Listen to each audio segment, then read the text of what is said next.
Angelica simply couldn't understand why she, whose instantaneous techniques were unmatched in the world, couldn't even defeat a lowly adventurer today.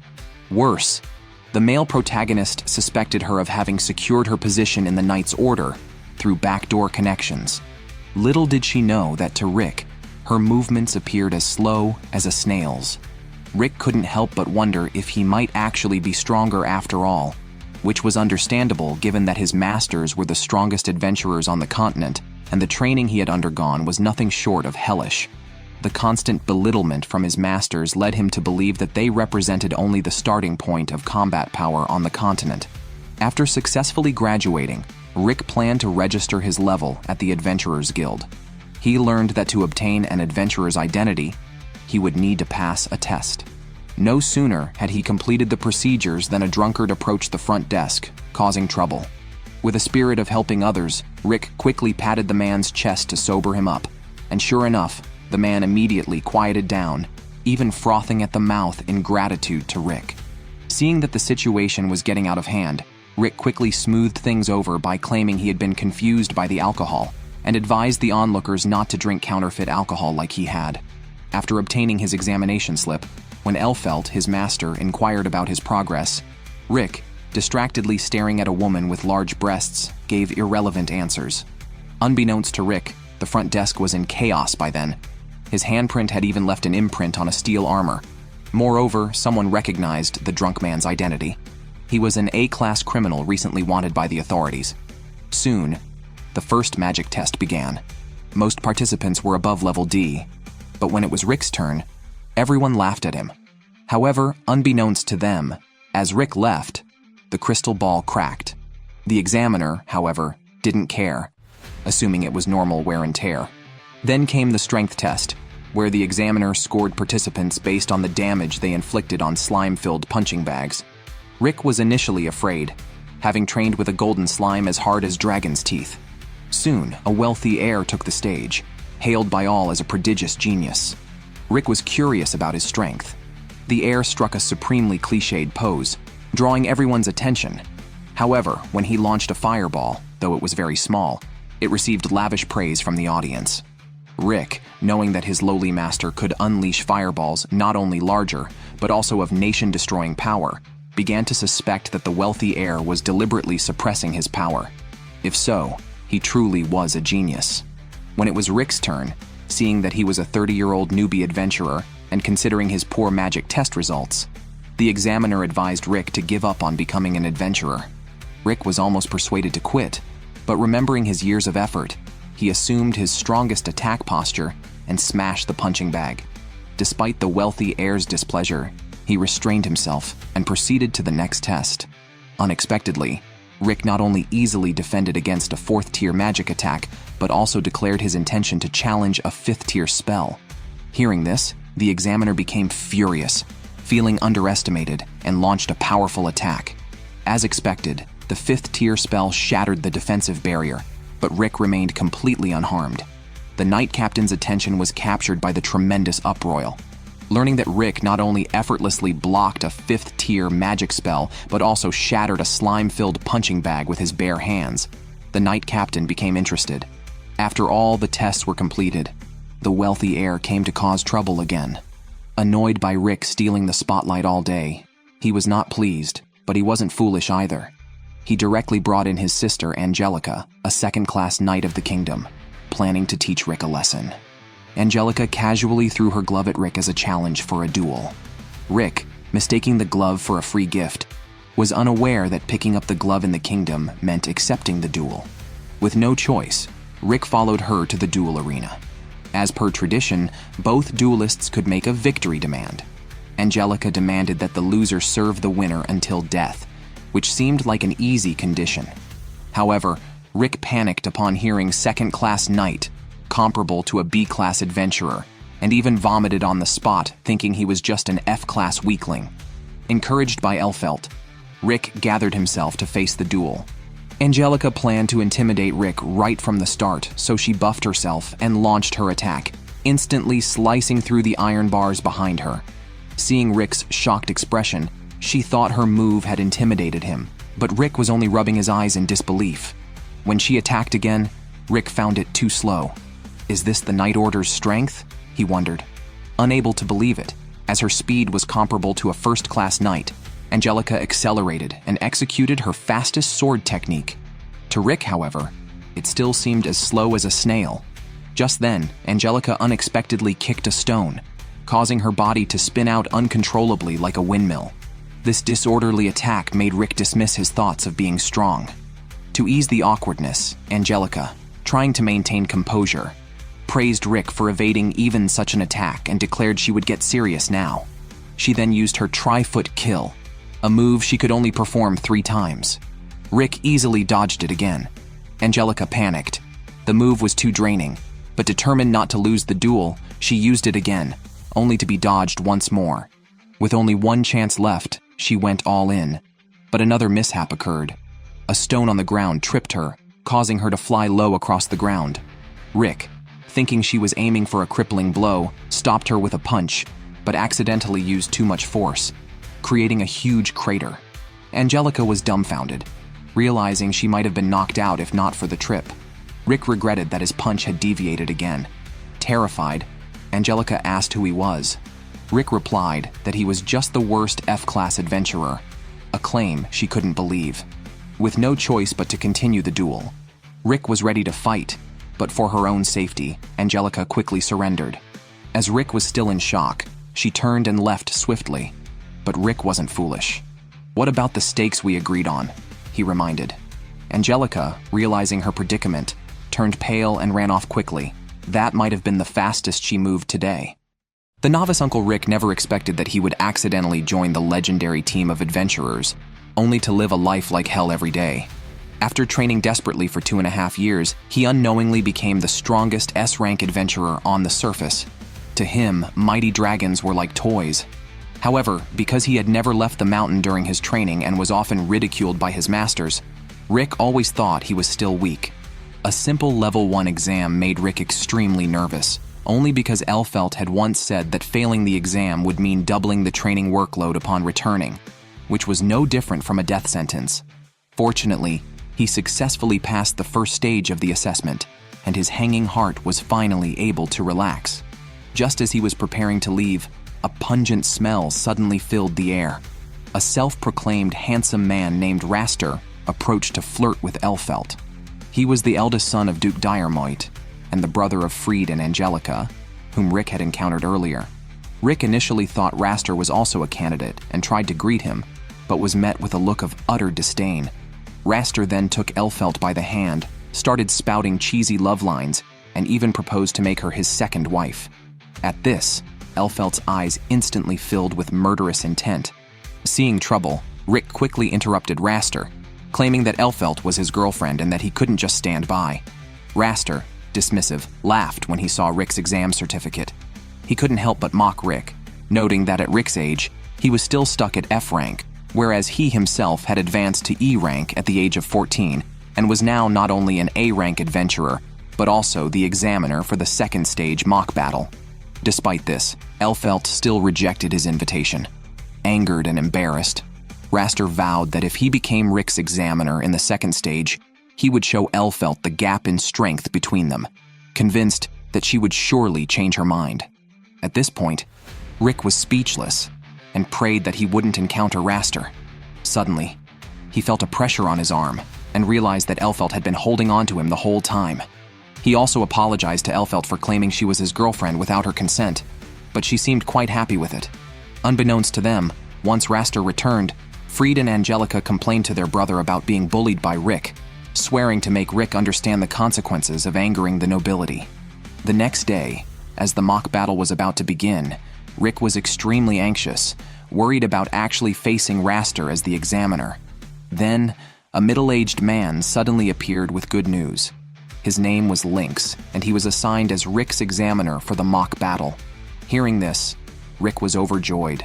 Lynx had sought out Rick after hearing about his determination, which greatly inspired him as a fellow middle-aged adventurer who had also started his career at the age of 24, harboring similar dreams.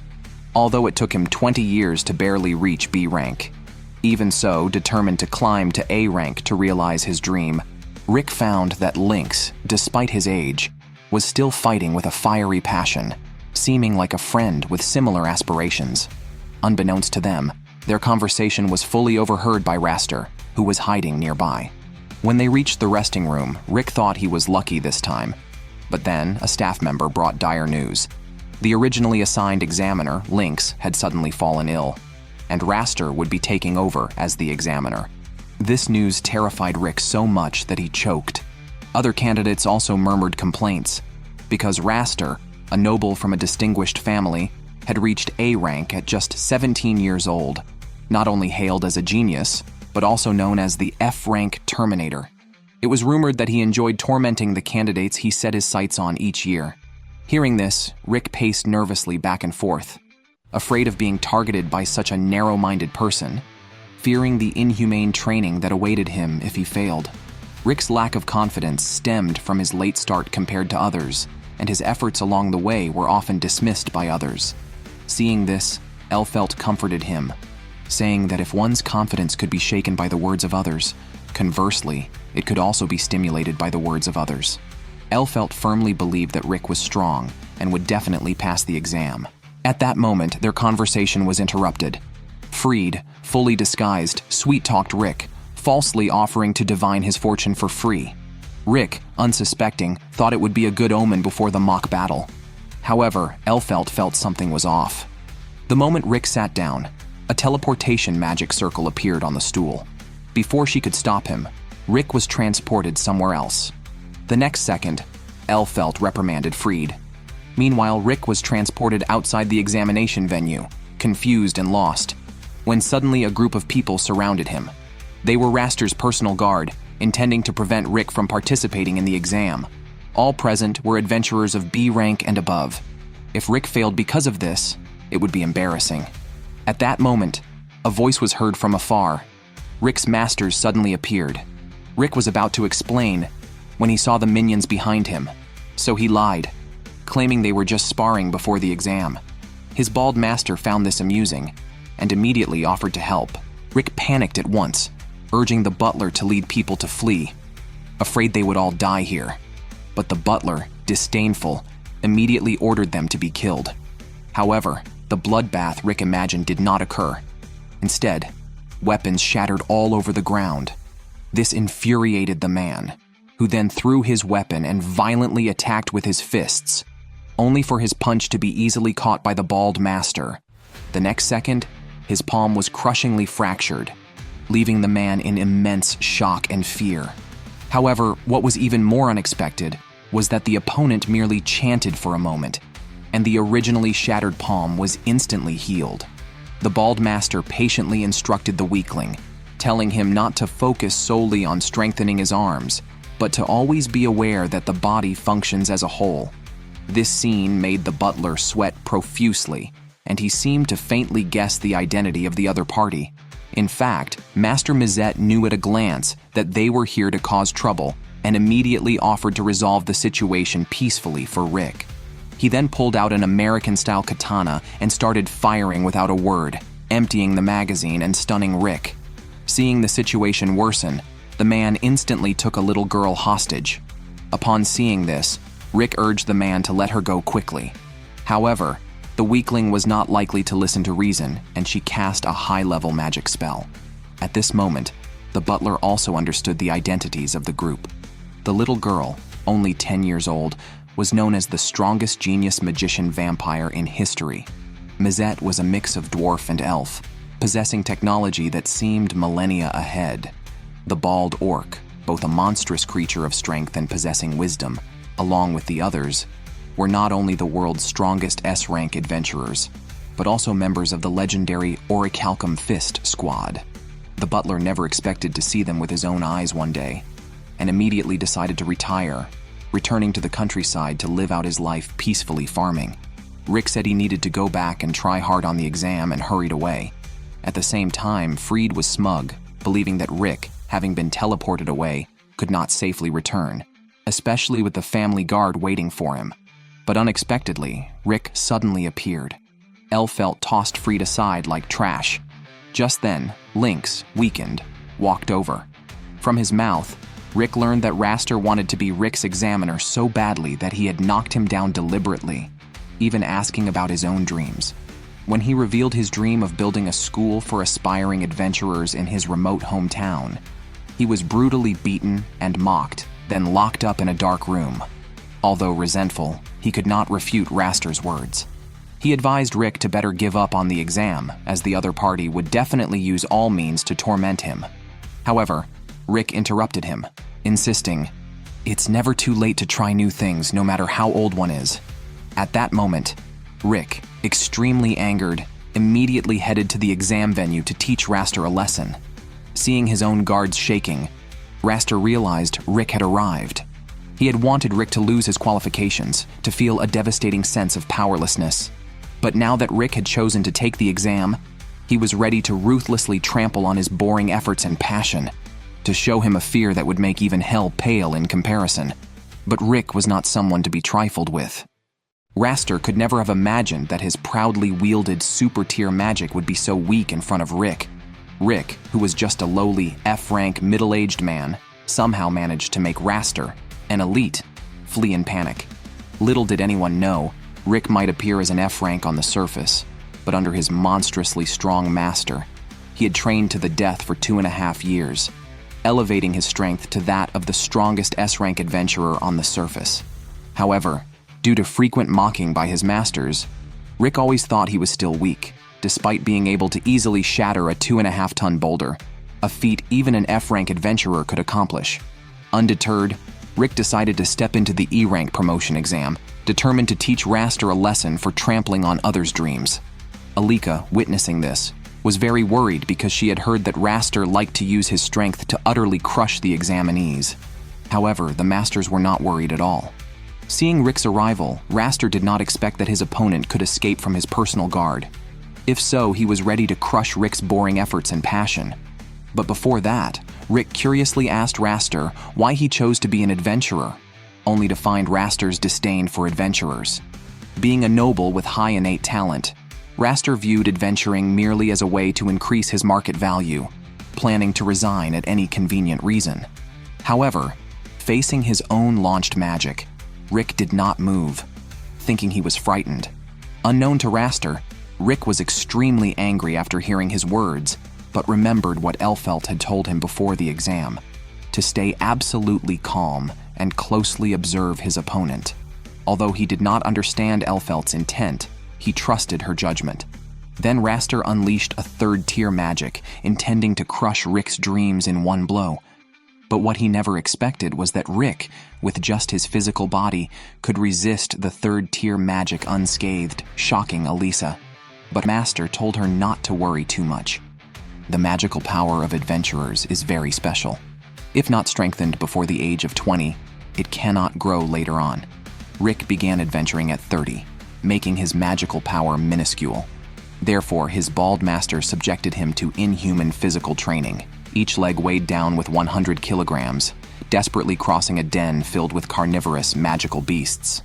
After 2.5 years of training, Rick had already reached the S-rank realm, although he himself did not realize it. Meanwhile, Raster never thought that the S-rank old man he never took seriously could, with just his physical strength, effortlessly block the magic he was so proud of. Thinking Rick was just a durable punching bag, he aimed to completely defeat him in his own domain. However, Rick punched him back, finally understanding the meaning behind Elfelt's words. Raster, relying on his innate talent, had never truly studied magic. Although his magical power was immense, beyond that, he was a mess. Faced with someone who only depleted his own talents, it seemed impossible to lose. Seeing Rick suddenly full of confidence, Raster was arrogantly proud, thinking Rick had just accidentally caught the timing to neutralize the attack. This time, his fully chanted magic's explosive power would surely be too much for him to handle, but Rick simply blocked it with one hand. Seeing this, Raster lunged at Rick, planning a sneak attack. Unexpectedly, Rick countered with a punch. Raster was completely taken aback. He had not anticipated that Rick was hiding his true strength, which seemed to be beyond E rank. Meanwhile, mockingly saying that Rick was really lucky. However, Rick retorted that what he had used was not even magic, but mere physical control, yet its precision far surpassed your enhanced magic. Raster was skeptical. With Rick's meager amount of magical power and at his age, how could he possibly become so strong in just 2.5 years? Hearing this, Rick trembled slightly. His master had once left him in a dragon's nest, not allowing him to leave until he defeated the dragon, enduring bombing under 200 kilograms of weight and facing inhumane torture, repeatedly breaking and repairing, which drastically transformed Rick's body. Although Rick said this, Raster didn't believe him at all. Even if there was such harsh training, what did he rely on to keep going? Without hesitation, Rick said, to become an adventurer and defeat the world's strongest magical creature, Kaiser Yalu. This made Raster laugh out loud because, in everyone's impression, Kaiser Yalu was just a monster from storybooks. But little did they know, this ultimate magical creature really existed and was their ultimate goal. Seeing this, Raster didn't bother listening to Rick's nonsense and decided to end things with Rick for good. He casually released a 7th-tier magic to bind and restrain Rick, followed by an 8th-tier magic. Watching the Tree Man appear, Rick was not at all flustered and concentrated all his energy in his hand. However, Raster mocked him, saying, "A mere 1st-tier chi punch, and you think it can shake the human pinnacle of 8th-tier magic?" But what Raster didn't know was that Rick's chi punch had been practiced 100 million times over 2.5 years. Although physically impossible, it could be achieved with special space-time magic, and Rick achieved it through his indomitable will. Of course, Raster wouldn't believe it and didn't plan to let Rick continue boasting. With his strongest strike, he intended to completely shatter Rick and the middle-aged examiner's dreams. The two forces collided violently. Rick continued to exert force, but Raster's Tree Man began to crumble. With Rick's shout, the 8th-tier magic was ultimately shattered. The onlookers couldn't believe it. Rick, a candidate, had defeated an A-rank examiner. Afterwards, Rick returned to the resting room to find his masters waiting for him. After this battle, he realized he really had become stronger and was very thankful for his master's help and training. Just then, a bruised Raster walked in. Although Raster's previous actions had been excessive, Rick still gave him advice. The reason he lost was because he had honed his techniques to perfection. He advised Raster to seriously study a single magic. Whether Raster took the advice was unknown, but as he left, he dropped a harsh word, saying that next time when Rick took the upgrading exam and he was his examiner again, he would definitely win. As evening approached, the announcements for those who passed the E-rank exam were gradually broadcasted. But Elfelt noticed a drastic change in Rick's mindset. He seemed to have remembered a lot of things.